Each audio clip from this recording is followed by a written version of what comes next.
Bapak Ibu jamaah kajian malam Rabu Masjid Fatimah yang dirahmati Allah, puji syukur kita panjatkan kehadirat Allah Subhanahu wa taala di malam yang mulia ini. Allah Subhanahu wa taala berkenan memberi kemudahan kepada kita semua untuk bisa hadir di bagian rumahnya Allah untuk belajar bersama-sama tentang ilmu din yang telah Allah perintahkan kepada Nabi mulia yaitu Nabi Muhammad sallallahu alaihi wasallam, dan menjadi catatan buat kita.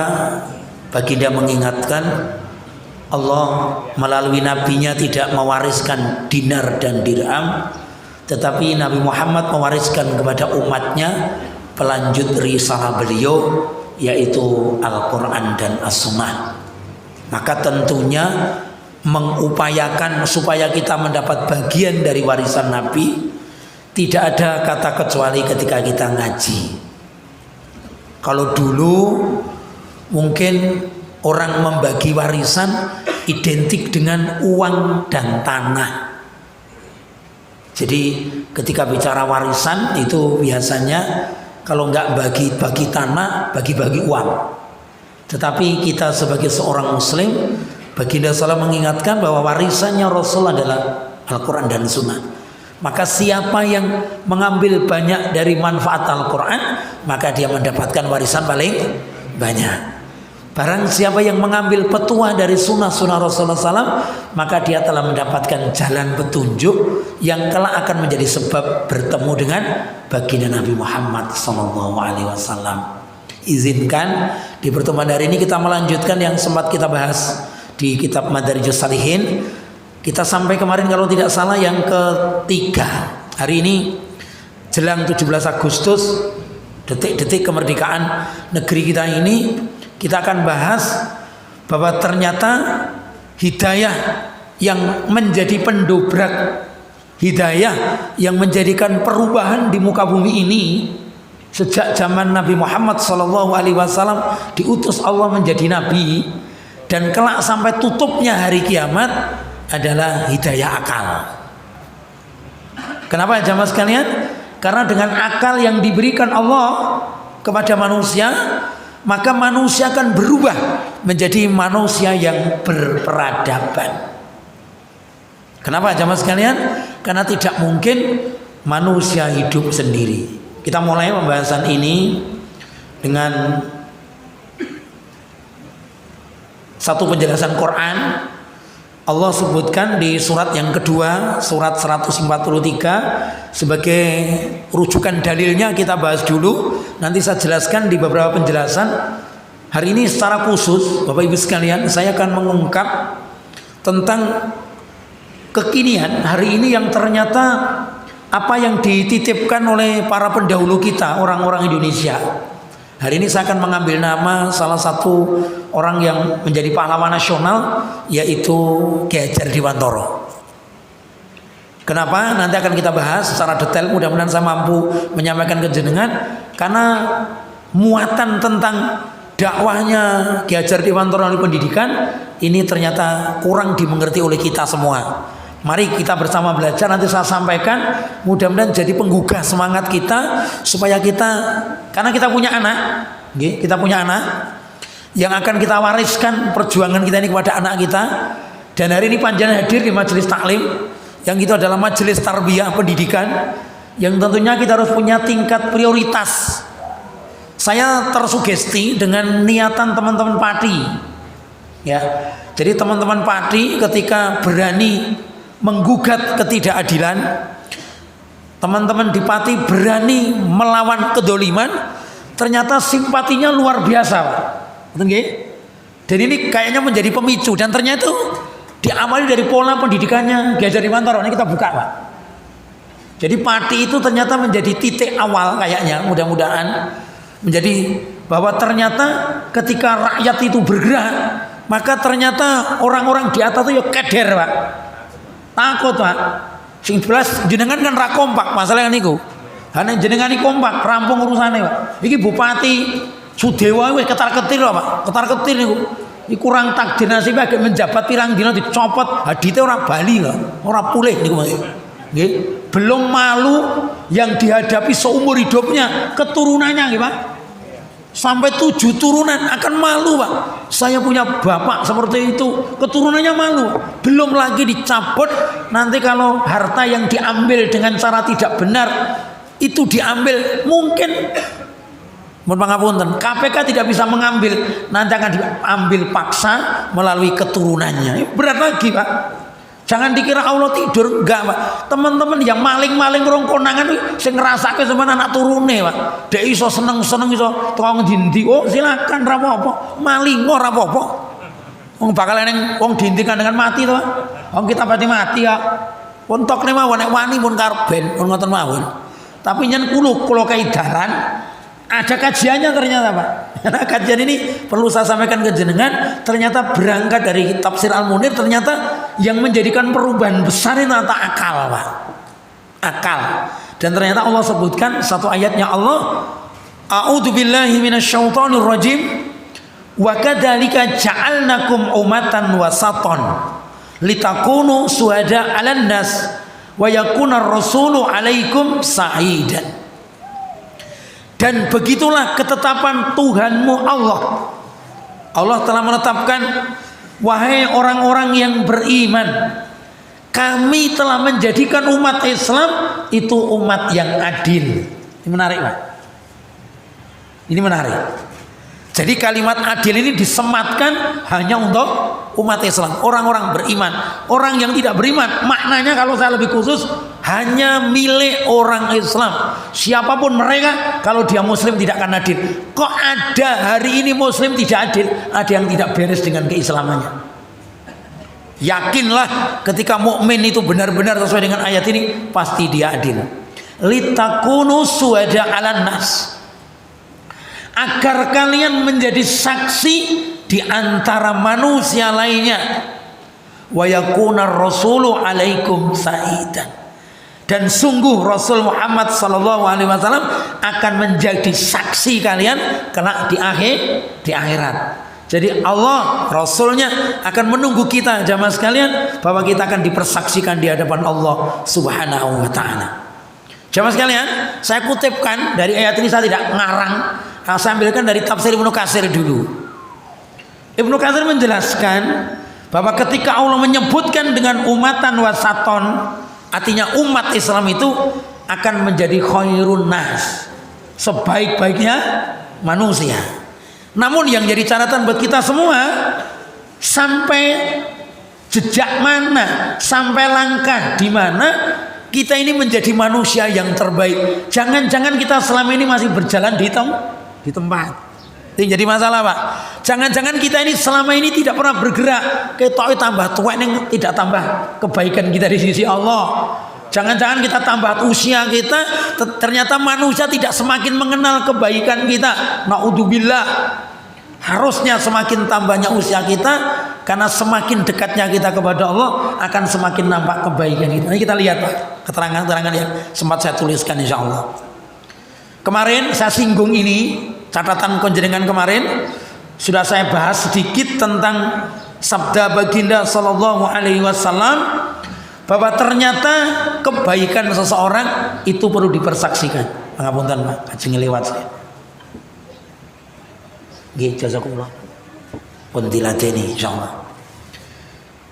Bapak Ibu yang dirahmati Allah, kemarin sudah sempat saya singgung pengantar saya, siapapun kita yang posisinya sebagai muslim, kemudian ada 4 orang yang mengatakan bahwa kita ini baik, maka kita akan dijamin masuk surga.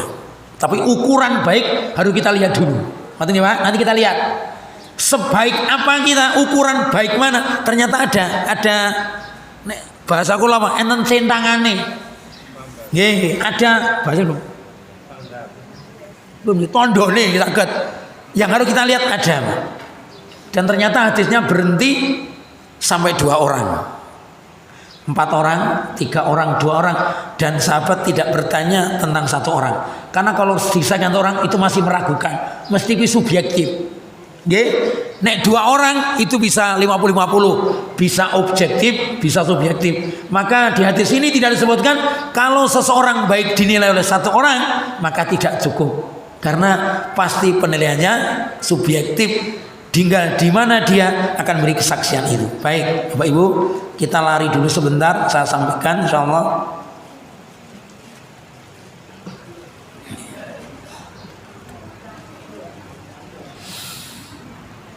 Nah ini kita bahas awal Pak, supaya kita ini 17 Agustus ini kita betul-betul sadar diri. Saya ambilkan, ini saya dapatkan dari berbagai sisi.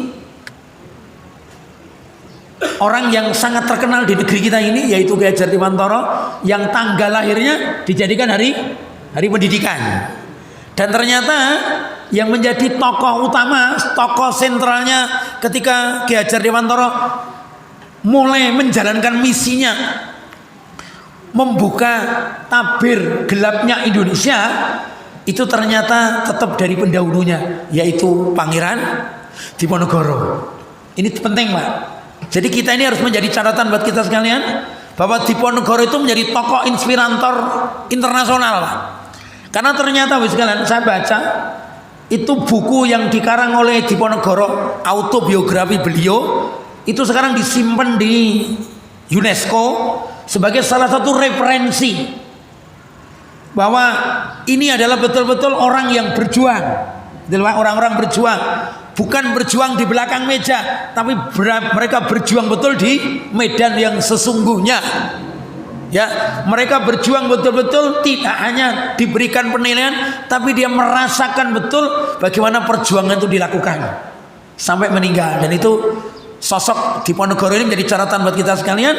Cara berperang itu ditiru oleh Itali, yaitu Umar Mokhtar.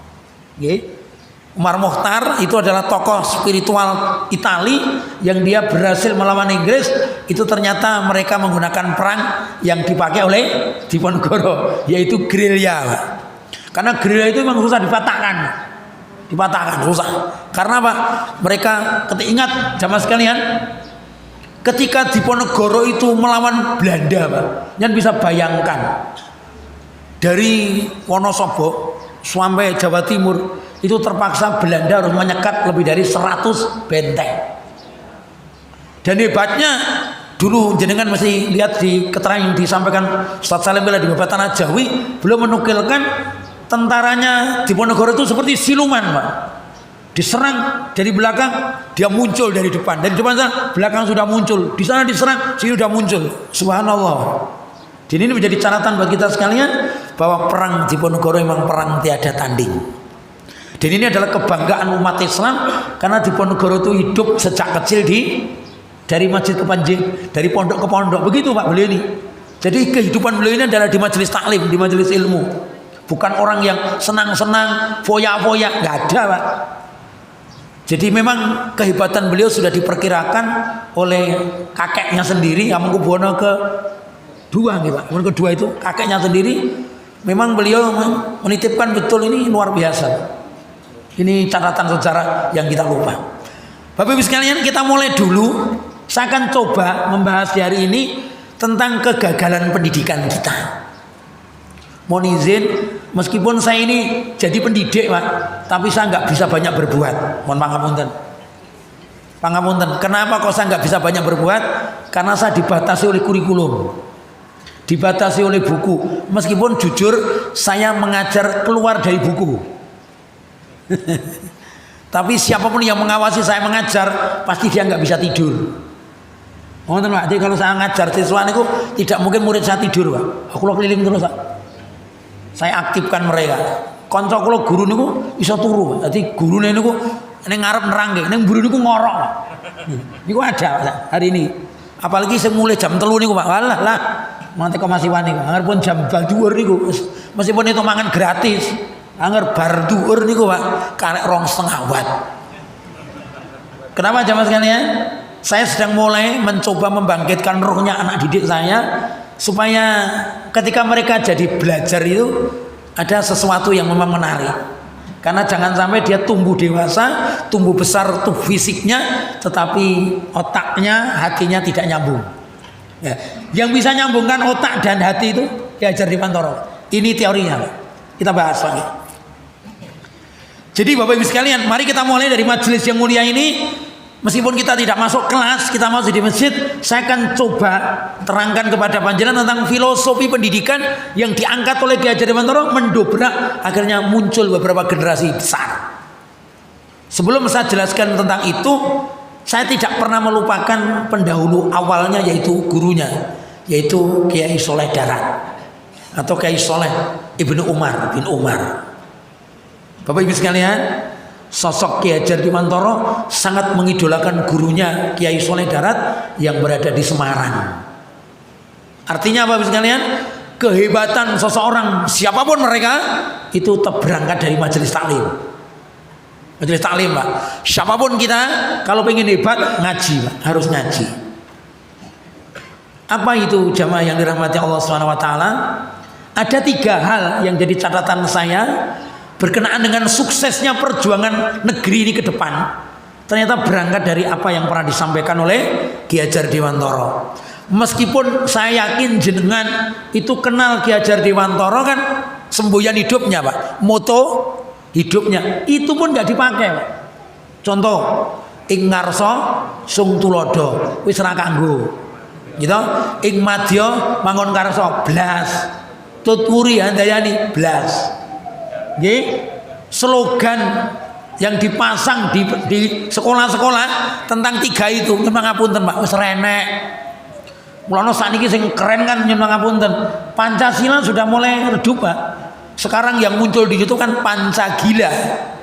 Gitu, Pak. Manggolei dhewe.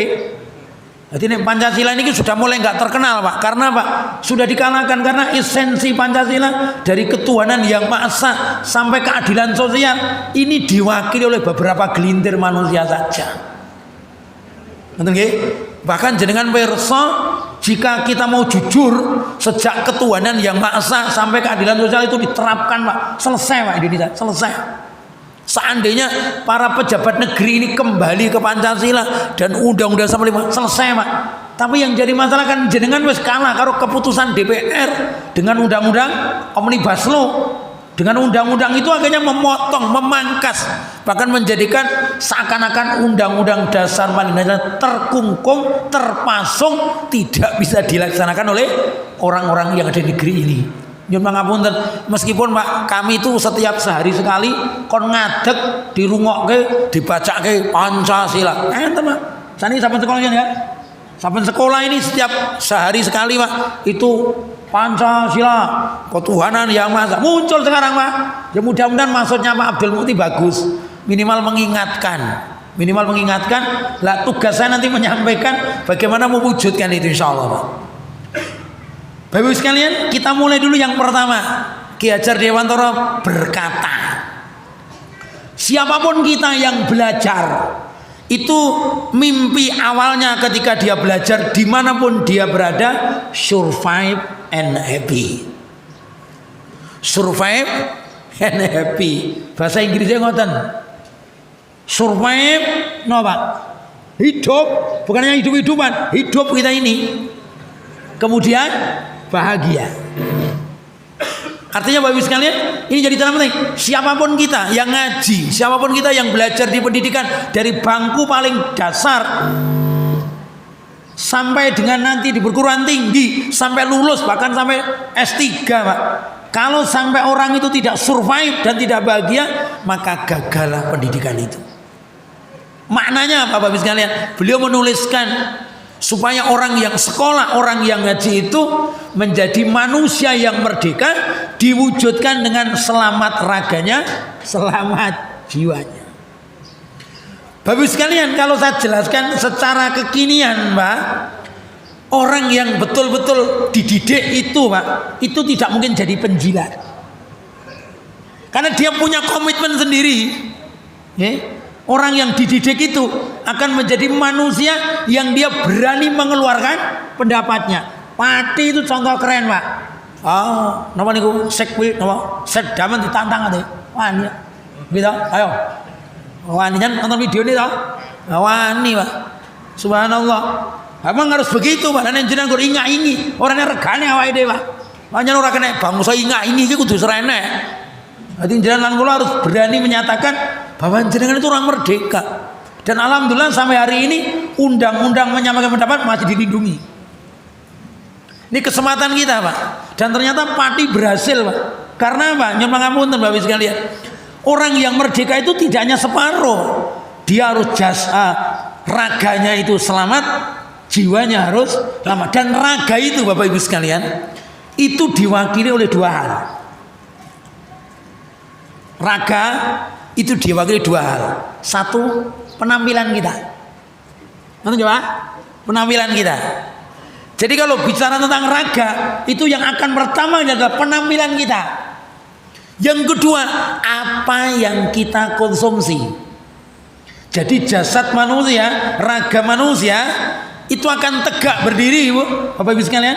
Itu ketika apa yang kita tampakkan dan apa yang kita konsumsi. Karena keduanya kan berpulang kepada kita masing-masing, Bapak Ibu sekalian. Maka mohon pangapunten, jenengan lan kula itu tampil dengan elegan itu lebih terhormat. Lebih terhormat, Pak. Jenengan makan yang halal itu lebih menjaga. Sebaliknya ketika kulon jenengan tampil pakai topeng, jangan ngapunten Pak, kita tampil bukan diri kita sendiri, kemudian yang kita makan tidak jelas, dipastikan raga kita akan rusak. Rusak, Pak. Ingat, Pak, cerminan dari kehidupan kita di dunia ini adalah di wajah kita. Maka monggo ini jadi jangan pakai mang tita ini, Pak. Orang-orang jahat itu akan tampak di wajahnya, akan tampak, Pak. Jangan pandang dengan sungguh-sungguh, orang-orang jahat itu akan tampak dan tidak bisa disembunyikan. Dengan operasi plastik manapun tidak bisa disembunyikan, pasti ditampakkan Allah Subhanahu wa taala. Apa nih? Ganti. Nggih. Nggih. Baik, sekalian nggih, saya ulang kembali. Saya sedikit nyinggung bagaimana kalau bahagia jiwa, Pak. Nggih. Jadi kalau jiwa itu menyangkutnya ke hati kita. Sedikit, Pak, saya kutipkan sebentar. Kemarin kalau tidak salah saya ini, Pak. Baik, mari kita lihat kebahagiaan hati, Pak.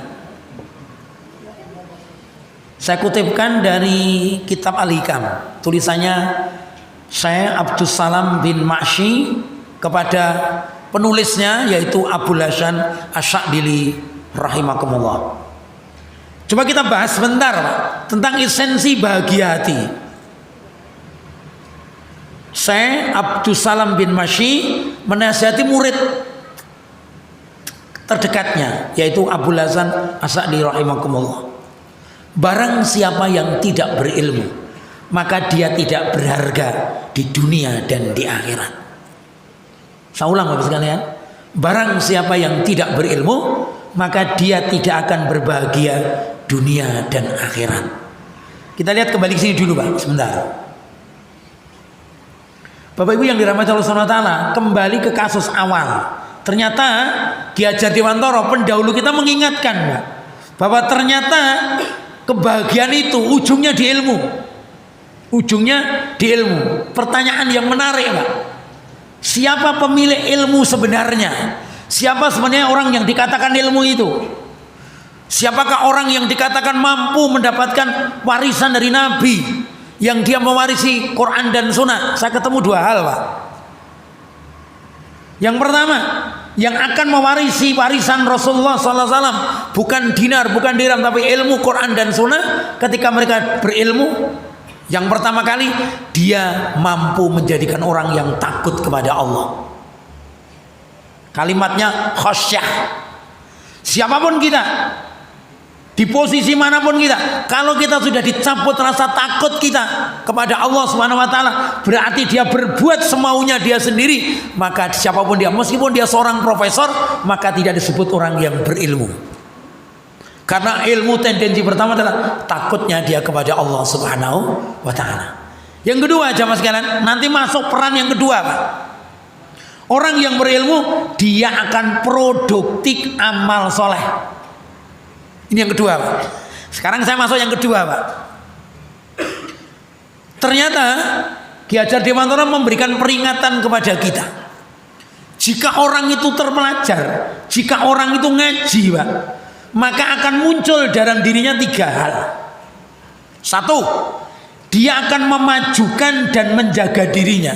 Memajukan artinya dia berusaha meningkatkan kompetensinya. Dia tidak pernah puas dengan hari ini, maka ngaji terus. Karena semakin orang itu ngaji, maka semakin banyak dia tidak tahu. Gimana? Kalau kita ngaji sekali dok, dia merasa sudah tahu. Orang yang sering kali ngaji, dia merasa tidak tahu. Karena tambah terus, baru ngerti. Itu maknanya dia berasa terus, dia harus maju terus, tidak pernah meninggalkan. Yang kedua, menjaga dirinya. Dengan dia punya ilmu, dia akan menjaga dirinya. Kalau saya melakukan ini, maka akan saya berdosa di hadapan Allah. Kalau saya melakukan ini, maka saya akan malu di hadapan manusia. Maka dia terjaga. Inilah wasiat pertama yang disampaikan oleh Ki Hajar Dewantara. Ternyata orang yang ngaji, orang yang belajar akan berusaha seperti. Yang kedua, setelah dirinya itu berkembang, setelah dirinya terjaga dari dosa, maka akan muncul dalam dirinya memelihara dan menjaga bangsanya. Jadi mohon maaf, jadi orang-orang yang duduk di singgasana sana atas itu, Pak, mohon maaf, tujuan pertama aja gagal. Peran pendidikan yang dia mainkan tidak nyata, Pak. Karena ternyata dia tidak punya rasa cinta tanah air. Gak ada, Pak. Nyumbang ngapunten, Pak. Jadi kan pirsa ngomongane napa Menteri Agraria, Pak. Pirsa, Pak. Oh, titenono Pak niku. Gitu, Yusron? Nusron apa Yusron? Izin apa Pak? Nusron nggih. Nusron Wahid nggih. Nggih coba, Pak. Jenengan niku misale melakukan balang watu apa? Saya itu, Pak. Karena ngomongannya dia menyakitkan bangsa Indonesia itu. Dia iki sapa? Ngoten Pak. Bahasa saya, dia akan jabat rong dina kok lambene kaya ngono iku. Gitu, Pak. Menyakitkan hati itu. Bahasa kula niku, ya dia karena dikasih pesanan apa ngomong ngoten niku. Apa ora dipikir ngoten ngomongan niku. Oh, semudah itu ngomong tentang hak tanah gitu, Pak. Apa enak men ngoten niku. Ternyata diralat sama Dede Yusuf, saya tangi. Dede Yusuf akhirnya ngeralat. Yang akan dikuasai itu tanah HGU yang mereka tidak dipakai, yang mereka tidak diberdayakan. Mau sing duwe HGU kan wong-wong di duit nika. Sing diserang wong rakyat, sing dirawang cilik-cilik mati geger nyuwun pangapunten, Pak. Ha kan lambene kan ora ditata niku, Pak. Nggih to, Pak? Lah dikai duit kok diblonjoke kok kelakuane kaya ngono. Ning niku nek Prabowo krungu diganti, ning Prabowo wani ora. Ngoten niku, Mas. Kita tunggu Agustus nggih, Pak. Kita tunggu 17 Agustus. Katanya 17 Agustus mau ada resapel. Kita tunggu saja, Pak. Nggih. Kita tunggu resapelnya. Nunggu bar pitulasan, Pak. Masalah itu. Nggih, kita tunggu saja. Mudah-mudahan Bapak kita Prabowo niku pun wah, ten YouTube pun rame Pak niki nggih. Wah, dientek-entekke niki. Saya berharap ya Allah Pak Prabowo, mudah-mudahan beliau bisa melaksanakan tugas di sisa-sisa umur beliau. Saya itu, Pak. Mudah-mudahan beliau mampu berbuat. Kita kan kelenang-kelenang mudah bisa berbuat ya Pak, insya Allah. Saya mendoakan Pak, saya dukung beliau. Karena beliau yang punya hak Pak. Hanya keluar nanti hak Pak. Yang punya kan Pak Prabowo gitu. Yang bisa melakukan merubah A jadi B itu Pak Prabowo. Nah ini Bapak pilihan kula kalah nggih pun sudah. Kula pun pasrah ngoten mawon. Jujur Pak, yang kita pilih kan kalah Pak. Enggak apa-apa. Orang-orang yang peran pendidikannya tahu, dia akan menjaga sampai tingkat lebih jauh. Maknanya Pak, dalam bahasa kerennya everything connective. Artinya apa Pak? Ketika satu orang merdeka Pak, itu akan bikin merdeka sekeluarganya. Jika sekeluarga itu merdeka Pak, akan bisa membebaskan satu kampung. Satu kampung itu merdeka Pak, akan bisa membebaskan satu desa, satu kecamatan, satu kabupaten sampai satu Indonesia. Saya berharap bergeraknya padi membongkar kabupaten yang lain. Paling tidak menjadi catatan kalau bupati ngomongannya ranggenah, sok kemaki, sok kuasa, endingnya akan bermasalah. Jadi gen pelajaran tuh Pak. Meniman ngoten. Lah niku kudune nyanyi kula ya mengambil sikap dari ini. Mungkin nek kira-kira ngoten niku wani awake dhewe, Pak. Aja kok jenengan kok ingah-ingih ngoten tok. Ngoten nggih, Pak. Saya jenengan wani ngoten lho. Wong kon ngomong ora wani ngoten lho. Karena apa? Ini penting, Pak. Karena apa? Kalau kita ini bergerak, Pak, selesai, Pak. Nyuwun pangapunten. Sayangnya sing dadi masalah sing komando iki ora ndek kekuatan. Masih Pak ya? Komando kita iki ora tek payu masalahnya, Pak. Mulane kan nek jenengan lan kula itu punya posisi, itu menentukan, Pak. Posisi menentukan hasil nggih. Dadi posisi menentukan nanti posisi enggak mungkin bisa. Bapak sekalian, jenengan perhatikan kalimat sing abang niku, Pak. Harusnya hari ini yang 80 tahun Indonesia memperingati kemerdekaan, sudah saatnya kita ini bahagia bersama tanpa harus mengorbankan orang lain. Tapi sampai hari ini orang bahagia menginjak-injak orang lain. Mereka di sana bergelimang harta terpaksa menjarah milik rakyat. Mereka di sana bergelimang kemewahan harus terpaksa merampok. Yang kurang ajar. Gitu? Harusnya kita sudah 80 tahun merdeka ini kita sudah tua, Pak. Sudah saatnya bahwa bahagia itu tidak harus menginjak orang lain. Ayo bareng-bareng ngoten ya, Pak. Ini jadi catatan buat kula panjenengan sami dan perlu kita garis bawahi, ini menjadi perjuangan kita yang masih panjang, Pak. Yang ketiga, Pak. Ini yang mesti jadi catatan buat kita sekalian, bahwa kata Ki Hajar Dewantara, orang belajar, orang ngaji itu syaratnya 3. Continue, konvergen, dan konsentris. Apa Bapak sekalian insyaallah taala? Sing paling penting terakhir, Pak. Konsentris. Sekarang kita mulai dulu, Pak. Apa itu continue? Bapak Ibu sekalian, pola pendidikan kita sudah benar. Artinya berjenjang. Nggih, berkelanjutan. Meskipun nyun pangapunten masih saya temukan ora sekolah ndek ijazah, kuwi oke. Gitu, Pak. Ini kan pemalsuan data. Nyun pangapunten, saya baru sadar kenapa kok sampai hari ini Bapak kita Pak Jokowi enggak berani menunjukkan ijazah aslinya. Saya yakin, Pak, beliau tidak punya. Saya yakin. Tidak punya. Kalau punya juto gede ben-ben. Ya, karena di pasar pramuka sudah diungkap nih, Pak. Kulo yakin nek wis misale kulo kan wani. Ha iki jasa kulo wani kok. Nggih. Pati sampean tak ngaji kok nyah. Aku lo pernah sekolah kok. Sing dadi masalah niku saya ketemu pejabat negeri ini sekolahnya ning sekolahan masalahnya, Pak. Betul, Pak nggih? Jadi dia tidak runtut, Pak. SD, SMP ora runtut. Ning dia ijazah, kuwi masalahnya, Pak. Betul nggih? Jadi ternyata bukti fisik itu ternyata sekarang menangan. Lono saat ini jadi korbannya kami ini, Pak. Sekarang kami itu disuruh verbal ijazah. Nggih, nggih? Yen pangapunten kanca keluar secara pensiun, Pak. Kudu arep perpal ijazah ning Mataram. Mangano kampus wis tutup. Coba, Pak. Gara-gara niku, Pak. Kita disuruh perpal ijazah. Kita ini pernah sekolah enggak? Di mana? Kan munggah, Pak. Kula sekitar bulan apa teng Jakarta, Pak. Perpal ijazah. Kula upload ada podik di kampus niku ternyata jam 9 di-upload, Pak.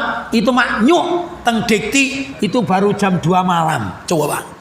Mergo wong sa-Indonesia. Tapi nyun pangapunten, saiki sing penting ndek ijazah. Tok itu kok ngendi ra penting ya, Pak. Sing penting nyekel ijazah mesake kanca sing sekolah niku direwangi 3 tahun, 5 tahun, kuliah nganti seumur hidup. Nah, sakniki golek ijazah gampange, ra apa masalah, Pak. Nyun pangapunten. Ini kudune kampus niku kudune demo niku. Ha ora kuliah iso duwe ijazah. Ta pripun niku, Pak? Coba. Ini ku Indonesia nggih, Pak? Indonesia. Ini pun kenyataan yang nomor kali, Pak. Yang namanya orang belajar itu selain kontinu, yang kedua adalah konvergen. Ilmu itu harus berbagai sumber. Bahasa kula, Pak. Jadi jenengan ketika ngaji niku ojo satu halaqah. Nyun pangapunten. Saat itu pesan jenengan, hari ini sudah saatnya, Pak. Ormas yang masih dan mungkin bertahan sampai kiamat kita mau ngeluru gitu, Pak. Muhammadiyah karo NU. Jadi ormas sing aman gitu sampai kiamat, Pak. Indonesia Uighur NU karo Muhammadiyah. Liyane iku ora aman, Pak. Lo yakin. Lo nek jenengan kepengin melu ormas loro niku mawon. Ora usah melu liyane. Karena kalau jenengan ikut yang lain nyun pangapunten, pengalaman saya dicurigai kan teko Amarsono niku. Ormas-ormas yang ngoten curigai goleki DPO dan mohon maaf ormas-ormas yang lain sudah dibekukan semua. Setelah sudah dibekukan semua. Nyun pangapunten. Jadi nek jenengan mengaku ormas misalnya jenengan JI, goleki, kowe iki mendaftar karo sapa? Harus membubarkan diri kok ngomong. Kudune ini alhamdulillah teman-teman Karanganyar pada saya ketemu dengan pimpinan-pimpinan di Muhammadiyah sudah banyak merapat ke Muhammadiyah. Nek kula ngomong loro, kalau tidak ke Muhammadiyah ke NU ning NU garis lurus aja garis bengkok. Nggih. Muhammadiyah nggih ngoten, Muhammadiyah nggih enten jime, Pak. Jaringan iblis Muhammadiyah nggih enten, Pak. Apa dikira mboten enten? Enten, Pak. Sing ra cetha-cetha nggih enten. Ning kula harus berjuang bagaimana nyethake di Muhammadiyah. Kita tunjukkan baginya orang yang ilmunya itu bersumber. Lah sing agak panjang penjelasan saya ini, Pak. Konsentris. Jadi jenengan ngaji niki kudune sesuai dengan konteks yang dibutuhkan hari ini sehingga bisa merombak pola berpikir kita bisa merubah pola kerja kita sehingga kita ada hasilnya. Memang ngapunten, Pak. Jadi yang harus kita kaji, yang kita perdalam, yang kira-kira bisa merubah keadaan. Mungkin kita urut, Pak, karena jenengan kabeh jaya kan rampung-rampung. Lah ternyata nek kula bisa mengambil titik gara-gara pajak itu ternyata menjadi konteks menarik. Karena sesungguhnya mafia pajak itu luar biasa, Pak. Dan Bang Pirsani ketua BPPT sudah muncul, Pak. 2 tahun ini ternyata berubah drastis hartanya dari menjadi karena apa? Memang begitu, Pak. Akan terjadi kepincangan sosial di mana nyun pangapunten karena hari ini nyun pangapunten, Pak. Yang kita belajar, yang kita dapatkan terkadang kita nggak butuh. Lono kan sambil lalu, Pak. Jadi ketika jenengan dengar ngoten niku bablas. Jenengan Bapak, apalagi nyun pangapunten. Yang kita pahami tidak necah sekolah nggak apa-apa, Pak. Karena mereka memang untuk ke depan, tapi jenengan lan kula hari ini harusnya sesuai dengan konteks kekinian yang cocok dengan kebutuhan bangsa Indonesia hari ini. Kalau boleh saya jujur, Pak, pangapunten. Yang mungkin harus kita mulai ini hari ini, Pak. Bagaimana memulihkan perekonomian umat Islam supaya dia bisa tegak berdiri. Nomor 1, Pak, kula pun nyemutke jangan berkali-kali. Jenengan lan kula padha status, Pak. Nek ngomah kuwi ora terurus, agama ora terurus.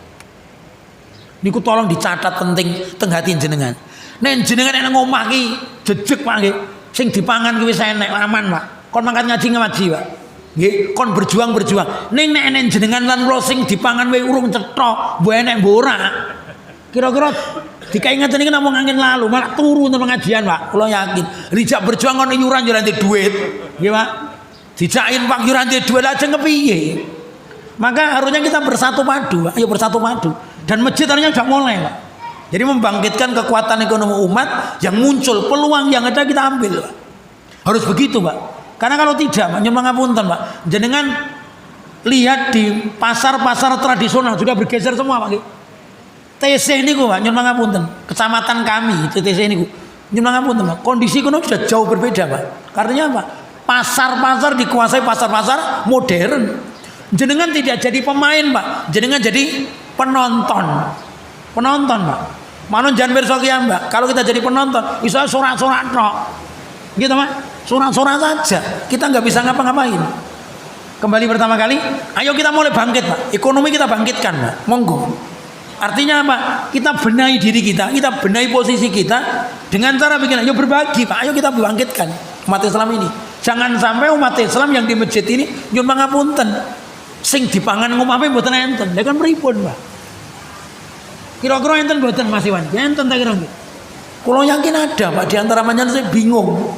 Dan yang ngeten kan sing tanggung jawab masjid, Pak. Sebenarnya yang harus hadir niku negara. Yang harus wong janjine Pak Prabowo kan menciptakan lapangan pekerjaan. Tapi prakteknya mana? Lah kita tunggu, Pak. Nyuwun pangapunten.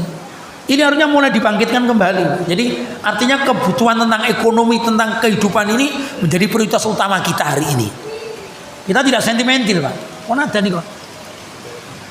Pun kalau tutup, ngoten nggih. Sama sekalian.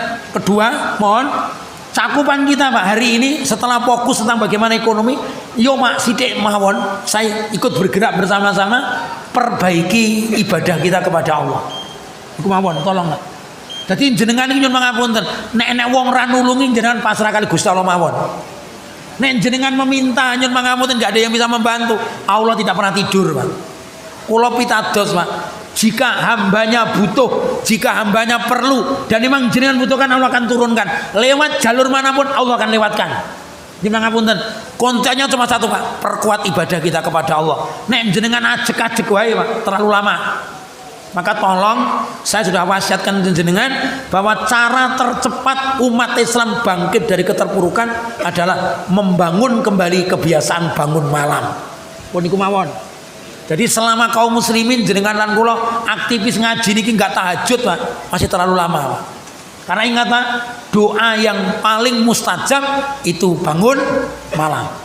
Maka nyuwun tulung jenengan ayo bareng-bareng Pak, kolektif kita ini, kolektif bersama-sama kita bangun malam, kita mohon kepada Allah, kita perbaiki diri kita, keluarga kita, masyarakat kita, negeri kita ini Pak. Kita cinta tanah air Pak. Ayo kita bangun yang 80 tahun merdeka ini, kita bangkitkan umat Islam harus ada di garda depan.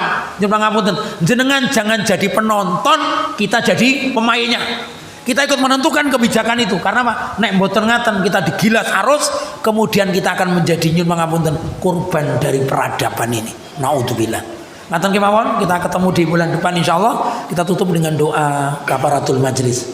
Subhanaka Allahumma wa bihamdika asyhadu an la ilaha illa anta astaghfiruka wa atubu ilaik. Assalamualaikum warahmatullahi wabarakatuh.